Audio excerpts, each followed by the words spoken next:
कहानी शुरू होती है 1897 में, जब डेमीटर नाम की एक स्कूनर इंग्लैंड के तट के पास पहुंच रही होती है। लेकिन इस जहाज पर कुछ बहुत ही डरावना हो चुका है। पूरी की पूरी क्रू मरी हुई पाई जाती है और जहाज के कैप्टन को जहाज के व्हील से बांधा हुआ मिलता है। यहां ड्रैकुला की एंट्री होती है। उसका आगमन इंग्लैंड में होता है और उसके साथ मौत और खौफ का सिलसिला शुरू हो जाता है। अब समय की सुई हमें लंदन के 2000 साल में लेकर जाती है।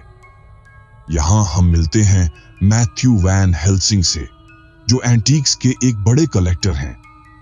उनके साथ होते हैं उनके प्रोटेजी सिमोन शेपर्ड। दोनों एक खास मेडिवल क्रॉसबो की खरीद पर चर्चा कर रहे होते हैं, जिसे मैथ्यू अपनी पर्सनल कलेक्शन में जोड़ना चाहते हैं। मैथ्यू की एंटीक्स की ये कलेक्शन कारफैक्स म्यूजियम में प्रदर्शित की गई है, जिसमें एक बहुत ही हेवीली प्रोटेक्टेड वॉल्ट भी है।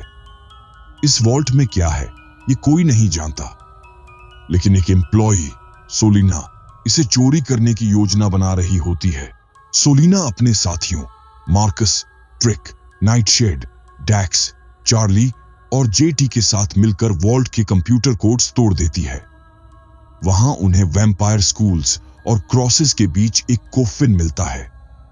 उन्हें लगता है कि इस कॉफिन में ही छिपा खजाना होगा, लेकिन जब वे कॉफिन को खोलने की कोशिश करते हैं तो एडी और डैक्स स्पाइक्स से मारे जाते हैं, जिससे अलार्म मैथ्यू के ऑफिस में बज जाता है। अब मैथ्यू समझ जाता है कि कुछ बहुत ही गलत हो रहा है। वो सिल्वर बुलेट्स वाली गन लेकर वॉल्ट में जाता है, लेकिन तब तक थीव्स कॉफिन को लेकर फरार हो चुके होते हैं। मैथ्यू दहशत में बस इतना कहता है, गॉड हेल्प अस ऑल।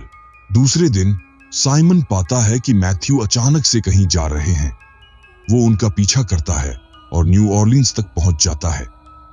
इसी दौरान एक और महत्वपूर्ण किरदार मैरी हेलर अपनी विचित्र सपनों से जूझ रही होती है। उसे हर रात एक वैम्पायर द्वारा हमला किए जाने का सपना आता है, जिससे वो फादर डेविड से काउंसलिंग ले रही होती है। लेकिन फादर डेविड उसे सच नहीं बताता। दूसरी ओर थीव्स कॉफिन को एक कार्गो प्लेन पर ट्रांसपोर्ट कर रहे होते हैं। जब नाइटशेड अपना हाथ काटता है, उसका खून कॉफिन में चला जाता है और ड्रैकुला जाग उठता है। धीरे धीरे वो थीव्स का खून पीकर उन्हें मार देता है और प्लेन एक स्वैम्प में क्रैश कर जाता है। अब ड्रैकुला न्यू ऑर्लिन्स में लौट आया है। अब मैथ्यू सिमन के साथ क्रैश साइट पर पहुंचता है। वो जान जाता है कि ये वही ड्रैकुला है जिसे उसने 1997 में हराया था। मैथ्यू असल में अब्राहम वैन हेल्सिंग है, जो ड्रैकुला के खून से खुद को जिंदा रखे हुए हैं। मैथ्यू के पास एक बेटी भी है, मेरी हेलर। अब ड्रैकुला मेरी को ढूंढने न्यू ऑर्लियंस आया है। ड्रैकुला मेरी के पीछे पड़ता है और अंत में उससे मिलता है। वो उसे बताता है कि वो असल में जूडास इस्कैरियोट है, जिसने जीसस को धोखा दिया था और उसे इटर्नल लाइफ का श्राप मिला था, जिससे वो एक वैम्पायर बन गया। ड्रैकुला की ये कहानी मेरी को डराती है, लेकिन सिमोन और मेरी एक योजना बनाते हैं। अंत में मेरी ड्रैकुला को धोखा देकर उसे मारने की कोशिश करती है। वो ड्रैकुला को एक क्रॉस से लटकाने में सफल हो जाती है और सूरज उगते ही ड्रैकुला जलकर खाक हो जाता है। मैरी अब अपने पिता की तरह ड्रैकुला की राख को संभालने की कसम खाती है, ताकि वो कभी वापस ना लौट सके।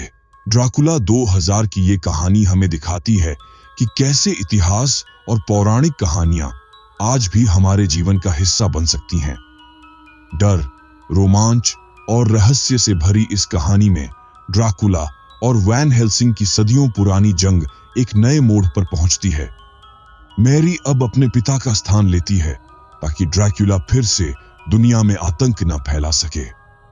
तो दोस्तों, क्या आपको ये कहानी रोमांचक लगी?